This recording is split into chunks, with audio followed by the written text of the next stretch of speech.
खुलकर बात करेंगे और जानने की कोशिश करेंगे कि आखिर उनके दिल में क्या कुछ है, क्या वो कुछ कहना चाहती हैं। तो उनके लिए हमारा ये प्लेटफॉर्म खास तौर से है।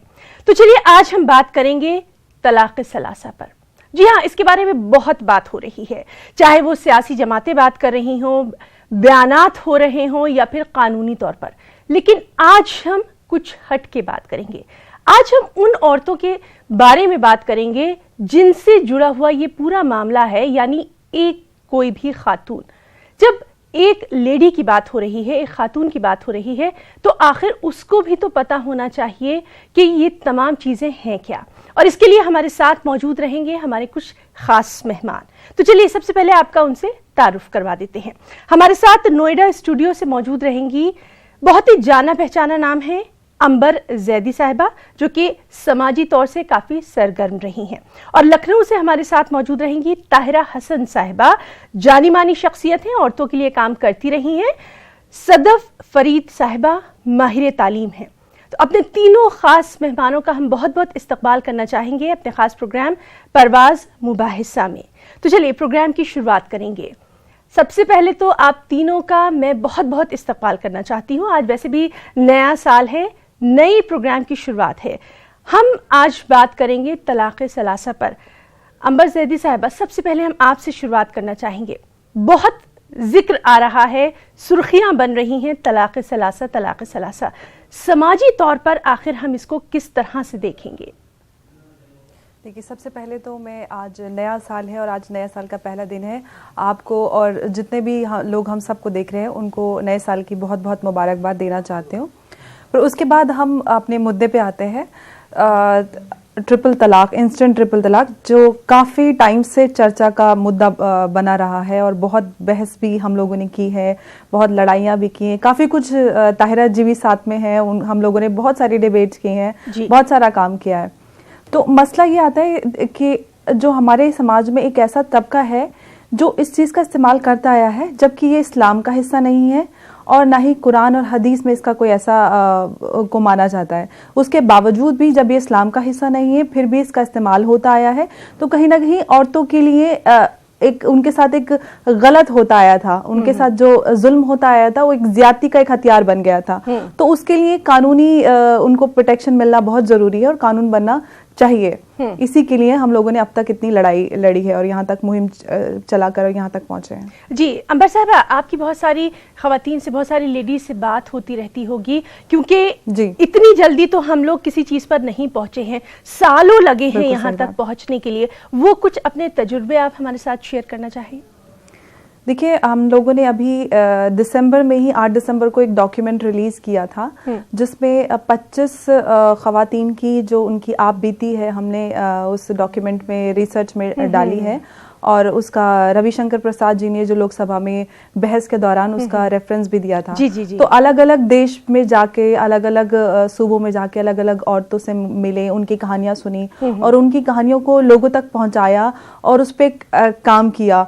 उन तक पहुंचना, उनसे उनकी बात निकलवाना ही बहुत मुश्किल काम था, क्योंकि वो एकदम से बात करने के लिए तैयार नहीं थे। उनको भरोसा नहीं हो रहा था कि पता नहीं ये लोग कौन हैं, क्यों आ रहे हैं और क्यों हमारी बात सुन रहे हैं। उनका भरोसा जीतना और फिर एक उम्मीद के साथ कि हाँ, आप अगर हम उनकी बात सुन रहे हैं तो आगे उनकी बात पहुंचेगी और जो उनको चाहिए एक कानूनी प्रोटेक्शन, वो उनको सबकी डिमांड यही है कि कानून बनना चाहिए और जो दोषी है उनको सख्त से सख्त सजा मिले। चलिए, हमारे साथ लखनऊ से बहुत मौजूद हैं बहुत ही खास मेहमान ताहिरा हसन साहिबा। ताहिरा हसन साहिबा, आपसे भी यही जानना चाहेंगे, एक आम औरत, खासतौर से यहाँ जिन औरतों के ताल्लुक से हम बात कर रहे हैं, एक आम औरत जो है उसकी परवरिश कुछ इस ढंग से ही की जाती है कि भाई शौहर का घर ही सब कुछ होता है, अब यहाँ से जा रही हो तो अब जनाजे में ही निकलना। लेकिन कई बार जिंदगी बहुत मुश्किल भी हो जाती है। इन तमाम चीज़ों को आपने काफ़ी करीब से देखा है। नहीं, बिल्कुल। देखिए, लेकिन मुझे सबसे ज्यादा ताजुब ये होता है कि इस्लाम जिसमें जो बहुत ही प्रोग्रेसिव मजहब है, जिसमें औरतों को काफी देखा जाए तो एक पोजीशन दी गई है। कहते हैं कि रसूलुल्लाह सल्लल्लाहु अलैहि वसल्लम 14 साल पहले उन्होंने जब लड़कियां दफन कर दी जाती थी जिंदा, तो उसके खिलाफ लड़ा था। आज हम फीमेल पिटिसाइड 21वीं सदी में आज भी लड़ रहे हैं। तो उस मजहब में जहां ट्रिपल तलाक एक तलवार की तरह है, औरत को कॉमोडिटी बनाती है, उस औरत को 3 तलाक दे के आप अबेंडन कर देते हैं, बच्चों के साथ वो सड़क पे आ जाती है।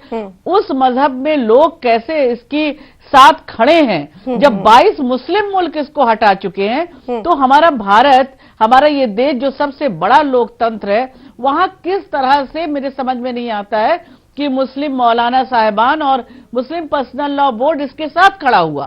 उसने कहा ये शरिया का हिस्सा है, अंबर मौजूद है। आज वही मौलाना हमारे साथ जो टीवी में बैठते हैं तो कहते हैं नहीं ये शरिया का हिस्सा, तो हम कहते थे नहीं है, बड़ी खराब चीज है, लेकिन हो जाता है। तो आप सोचिए इस तरह से औरत के खिलाफ जो बयान देते आए ये लोग, तो तब जाके सायरा बानो गई थी सुप्रीम कोर्ट। ये शाह बानो से, सायरा बानो से, बल्कि उससे भी पहले का सफर है जो तय किया गया। सब सुप्रीम कोर्ट खड़ा हुआ और उसने मुस्लिम वीमेन के हक में ये फैसला दिया। तो मेरा मानना है कि कानून तो बनना है, क्योंकि सुप्रीम कोर्ट के वर्डिक्ट के बाद भी मोर देन 200 केसेस आए हैं। जी ताहिरा साहब, हम आपसे ये भी ताहिरा साहब हम आपसे ये भी जानना चाहेंगे 200 जी क्या वाकई में आपको लगता है कि आज का जो हमारा समाजी ताना बाना है, समाजी ढांचा है, क्या उसमें औरतें खुद बोलने के लिए आगे आ रही हैं? चलिए हम अपने मेहमानों से अभी गुजारिश करेंगे कि वो हमारे साथ बनी रहें। इस वक्त स्मृति ईरानी क्या कुछ कह रही हैं, आपको सिर्फ दिखाते हैं। देश की जनता को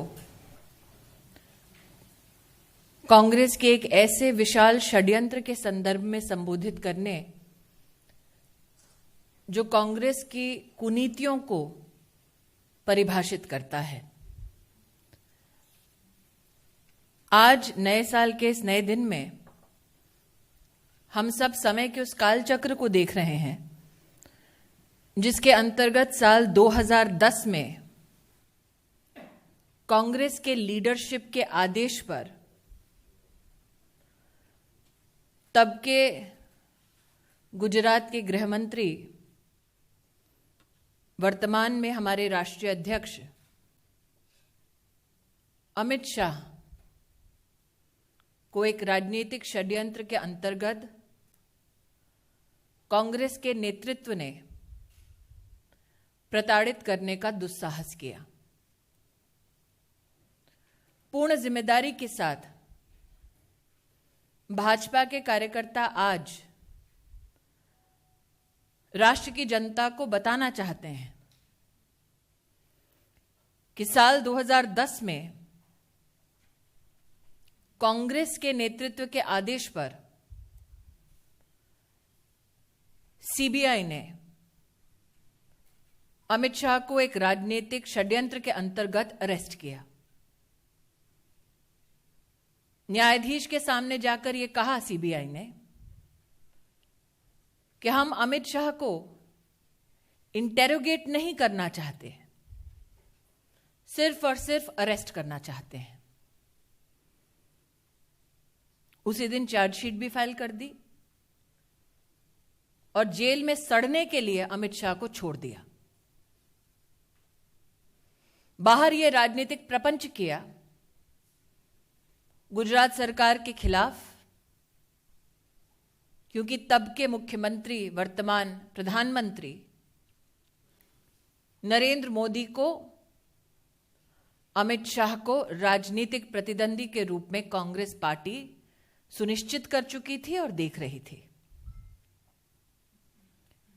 जब अमित शाह ने अपनी बेल की गुजारिश को कोर्ट के सम्मुख प्रस्तुत किया, तब कोर्ट ने साल 2010 अक्टूबर में अमित शाह की रिहाई के वक्त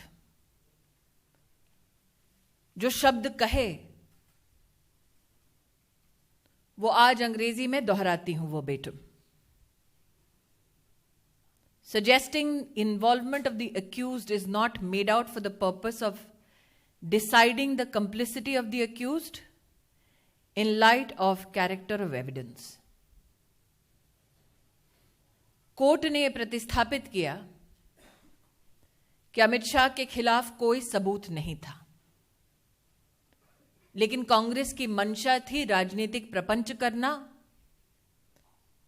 प्रशासनिक साधनों का दुरुपयोग करना, और कांग्रेस इस षड्यंत्र में किस कदर लिप्त थी उसका एक उदाहरण और प्रस्तुत हुआ जब अमित शाह की इस रेगुलर बेल की अपील पर न्यायाधीश के जजमेंट के बाद हमने देखा कि एक के बाद एक कांग्रेस ने न्यायालय में और न्यायालय के बाहर अमित शाह के खिलाफ बार बार प्रहार किया। यह भी मैं प्रेस के माध्यम से राष्ट्र को बतलाना चाहती हूं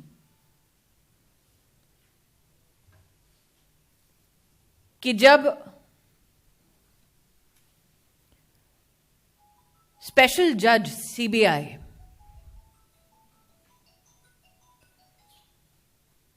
ने अमित शाह को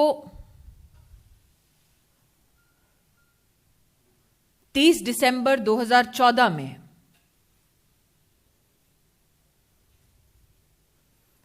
डिस्चार्ज एप्लीकेशन सुनते वक्त अपनी फाइंडिंग दी, तब 2010 के केस के संदर्भ में श्री अमित शाह के संदर्भ में जो हाईकोर्ट ने कहा उसी को दोहराते हुए ये ऐड किया कि ये केस सरासर राजनीतिक कारणों के लिए अमित शाह पर थोपा गया है। इस जजमेंट को चैलेंज किया सोनिया गांधी की किचन कैबिनेट के एक मेंबर ने। हर्ष मंदर जो एनएसी के सदस्य 2010 में नियुक्त किए गए,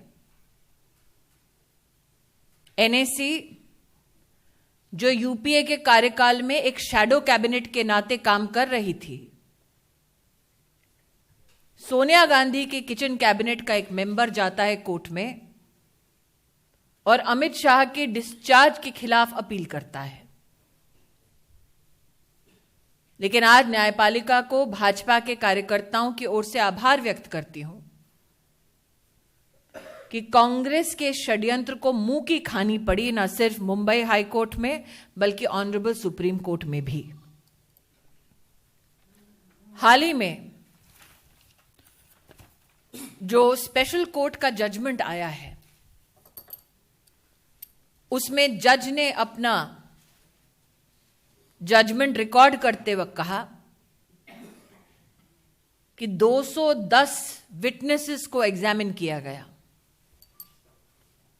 सभी प्रूफ, सभी डॉक्यूमेंट्स को पढ़ने के बाद जज का यह बयान है, जज का यह स्टैंड है कि द एंटायर इन्वेस्टिगेशन वाज दस targeted to act upon a script to achieve the said goal, and in the process of its zeal to anyhow implicate political leaders. The CBI created evidence. ये शब्द judgement को पढ़ने के बाद हमने पाए। आज राष्ट्र को ये बतलाना चाहते हैं कि कांग्रेस पार्टी सत्ता में रहकर प्रशासनिक ढांचे का दुरुपयोग करके अपने राजनीतिक प्रतिद्वंदियों को खत्म करने के लिए अपने पैरों तले न्याय को भी, संविधान को भी रौंदने के लिए तत्पर रहते हैं। हम सम्मानीय न्यायपालिका को न्याय के संरक्षण के लिए आभार व्यक्त करते हैं। वर्षों से चले आ रहा कांग्रेस का प्रपंच जिसको मुंह की खानी पड़ी, वो प्रपंच जिसके चलते कांग्रेस ने यह भी कहा मीडिया में कि अमित शाह को तो तड़ीपार घोषित किया गया था। मेरा मीडिया के मित्रों से निवेदन है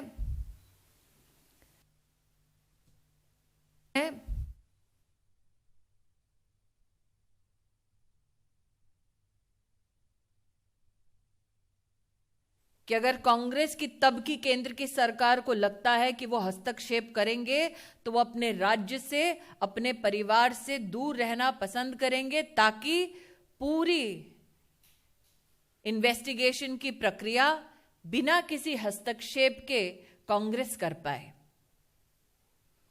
एक बार फिर आपके माध्यम से यही कहना चाहूंगी कि ये जजमेंट अपने आप में इस बात का प्रतीक है कि कांग्रेस पार्टी ने, कांग्रेस की अध्यक्षा विशेष तब की सोनिया गांधी ने सीबीआई के माध्यम से एविडेंस को क्रिएट किया ताकि अमित शाह को वो राजनीतिक दृष्टि से बर्बाद कर सकें। संविधान के संरक्षण में न्याय हुआ, इसके लिए हम भाजपा के कार्यकर्ता, न्यायपालिका को बहुत बहुत आभार व्यक्त करते हैं। ये 8 वर्ष जो राष्ट्रीय अध्यक्ष ने संघर्ष के गुजारे, उन 8 वर्षों में मात्र संघर्ष उनका अकेला नहीं था, उनके परिवार को प्रताड़ित किया गया, लांछन लगाए गए, और आज एक कार्यकर्ता होने के नाते मैं देशवासियों से कहना चाहती हूं कि हमारे राष्ट्रीय अध्यक्ष को on behalf of the family of Bharatiya Janata Party at the onset, let me and my colleague in the Rajya Sabha, the media cell convener of the Bharatiya Janata Party, extend our warmest greetings on the onset of 2019 to our friends in the media and citizens around the world. Today we come to you with excerpts of a judgment by a special court of the CBI. This judgment upholds the ethos of justice. This judgment upholds the belief that truth can in no way be destroyed, and truth has won, is what we, the members of the Bharatiya Janata Party, want to declare here today in conjunction with a case that was nothing but a political conspiracy by the Congress party. For in 2010 they ascertained that the then Chief Minister of Gujarat and the then Home Minister of Gujarat were nothing but purely their political adversaries. This case against Amit Shah is one of the finest examples of the lengths to which the Congress party will go to destroy somebody that they describe as a political opponent. In 2010, the CBI comes and arrests Amit Shah. But the same day, it goes and tells a judge that we don't seek to interrogate Amit Shah, we just want him arrested. They detain him without cause, and when he applies for his regular bail, in 2010 the judge finds, and I quote, involvement of the accused is not made out for the purpose of deciding the complicity of the accused in light of the character of the evidence. The special court of the CBI today has resonated that very finding of the judge who granted regular bail to Amit Bhai Shah in 2010. The kitchen cabinet of Sonia Gandhi, waged war against their political opponent. So much so that when Amit Bhai Shah brought his desire to be discharged, and during that discharge, the special court categorically recorded the following: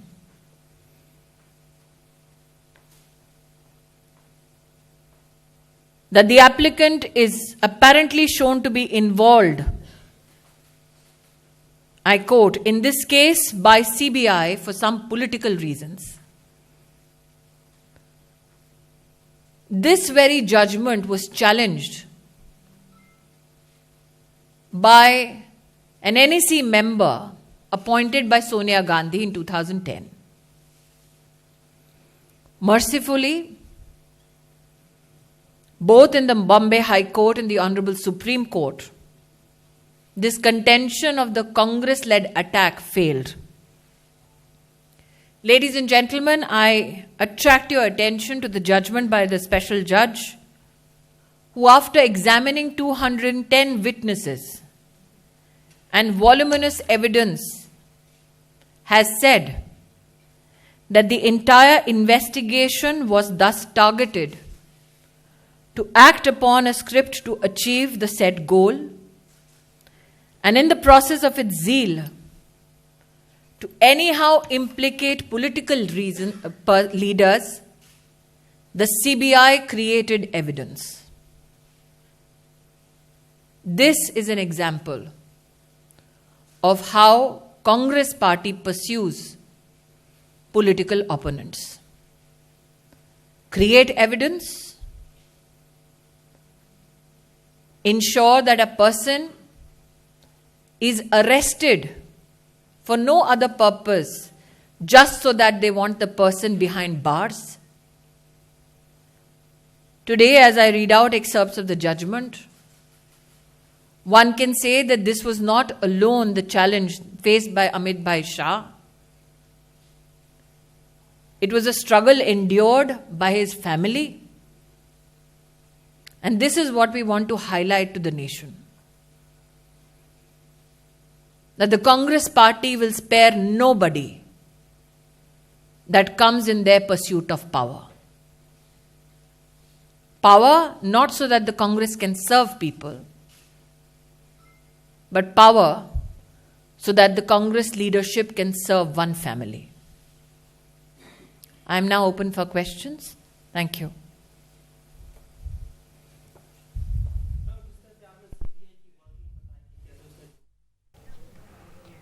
तो नाज़रीन, ये थी स्मृति ईरानी, जिनका इस वक्त एक बयान सामने आया और हमारे साथ मौजूद हैं हमारी तीन बहुत ही ख़ास मेहमान। और बयानात का सिलसिला जो है वो यूं ही जारी रहता है। हम अपने जो तीनों ख़ास मेहमान हैं, हालांकि आज हमारी जो ये बातचीत है, जो ये हम आपस में एक डिस्कशन कर रहे थे, वो कहीं ना कहीं अधूरा रह गया है। सदफ साहिबा, बहुत ही मुख्तसर से आपसे ये ज़रूर मैं जानना चाहूँगी, तालीम बहुत ज़्यादा अहम रोल अदा करती है किसी भी औरत के जहन को परवाज़ बख्शने में। सदफ।